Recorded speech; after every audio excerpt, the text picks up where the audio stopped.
అనగనగా ఒక ఊరిలో ఒక మంచి వ్యక్తి ఉండేవాడు.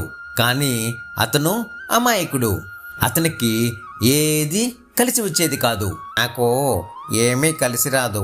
తెల్లగా ఉన్న అమ్మాయిని పెళ్లి చేసుకుందామనుకుంటే నల్లటి భార్యను పెళ్లి చేసుకోవాల్సి వచ్చింది. కాకి ముక్కుకి దొండపుండులా నాకు నా భార్య దొరికింది. తెల్లగా ఉంటే కొరుక్కు తింటారా ఏంటి? అంతలో అక్కడికి ఒక సన్యాసి భిక్షకు వచ్చాడు. భవతి భిక్షాం దేహి, భవతి భిక్షాం దేహి. ఎవరో పాపం ఆకలితో ఉన్నట్టున్నారు, పద ఇంట్లోకి పిలిచి భోజనం పెడదాం అని ఆ సన్యాసికి కడుపు నిండా భోజనం పెట్టారు. అన్నదాత సుఖీభవ, మీరు నాకు కడుపు నిండా అన్నం పెట్టారు. మీ ఆతిథ్యం నాకు ఎంతో తృప్తి కలిగించింది. మీకు నేను 3 టెంకాయలు ఇస్తాను. మీరు కోరుకుని ఒక్కొక్క టెంకాయ పగలగొడితే మీరు కోరుకున్న కోరిక నెరవేరుతుంది. ఈ 3 టెంకాయలను జాగ్రత్తగా ఉపయోగించుకోండి అని ఆ సన్యాసి వెళ్ళిపోయాడు. అప్పుడు వాళ్ళిద్దరూ, ఏమే, మొదటగా నువ్వు తెల్లగా మారాలని కోరుకుని టెంకాయ పగలగొడతా. మీ తెల్లటి గోల పక్కన పెట్టి ముందు మనం ధనవంతులు కావాలని కోరుకోండి. ఇంకా 2 కోరికలు ఉన్నాయి కదా, అప్పుడు కోరుకుందరు గాని తెల్లగా కావాలని. మనం ధనవంతులం కావాలనే తర్వాత కోరుకుంటాలే. ఇంకా 2 కోరికలు ఉన్నాయిగా. మొదట నువ్వు తెల్లగా మారాలని కోరుకుంటాను నేను.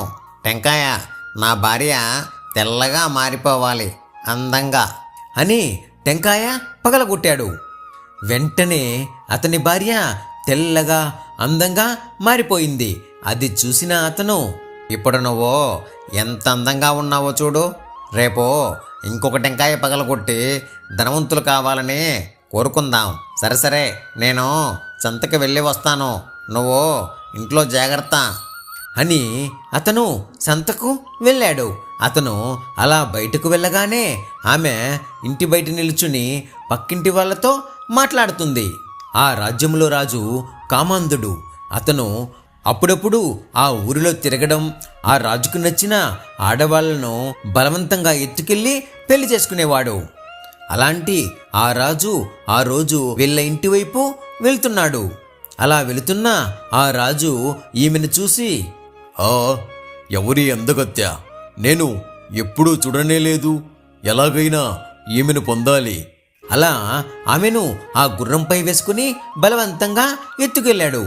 అలా ఎత్తుకెళ్ళి ఆమెను ఆ రాజకోటలోని ఒక గదిలో బంధించాడు. సైనికులారా, ఎవరు ఈ గది వైపు రావడానికి వీలు లేదు. వస్తే తల నరికేయండి, ఇది నా ఆజ్ఞ అని అక్కడి నుండి వెళ్ళిపోయాడు. పాపం ఆమె ఆ గదిలో ఏడుస్తూనే ఉంది. ఇదిలా ఉండగా సంతకపోయిన ఆమె భర్త ఇంటికి తిరిగి రాగానే తన భార్యను ఆ రాజు ఎత్తుకెళ్ళాడనే సంగతి తెలిసి, ఓరి దుర్మార్గుడా, నీ కళ్ళు నా భార్యపై పడ్డాయా?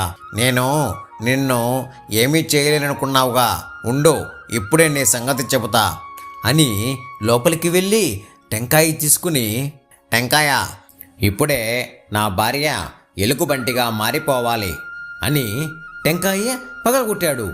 అప్పుడు ఆ రాజకోటలో ఉన్న ఆమె వెంటనే ఎలుగుబంటిలా మారిపోయింది.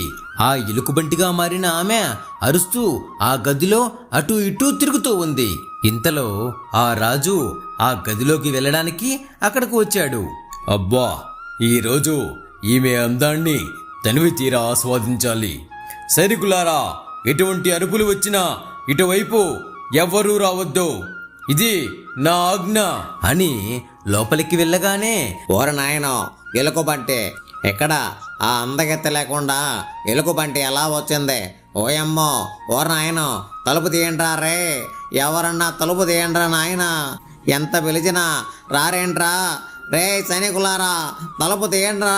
నాయనో, ఎలుకబంటి వద్దో, నన్నేం చేయొద్దు అని ఎంత అరిచినా అక్కడికి ఎవ్వరూ రాలేదు. చావురా, చావు. పరస్త్రీని తల్లిలా భావించాల్సిన నీవు ఎంతమంది జీవితాలను అన్యాయం చేశావు. నీకు ఇదే తగిన శాస్తి, చావు అని ఆ ఎలుకబంటి ఆ రాజుని రక్కి రక్కి కొరికి చంపేసింది. ఆ రాజును చంపిన తర్వాత ఆ ఎలుకబంటి తలుపులు పగలగొట్టి బయటకు వచ్చేసింది. ఎలుకబంటిని చూసి అక్కడున్న సైనికులు, ఒరే, ఎలుకబంటి లోపల నుండి వస్తుంది, ఇది ఎప్పుడు లోపలికి వెళ్ళింది అని లోపలికి పరిగెత్తారు. అలా ఆ కోట నుండి తప్పించుకున్న ఆ ఎలుకబంటి రూపంలో ఉన్న ఆమె తన భర్త దగ్గరికి వెళ్ళింది.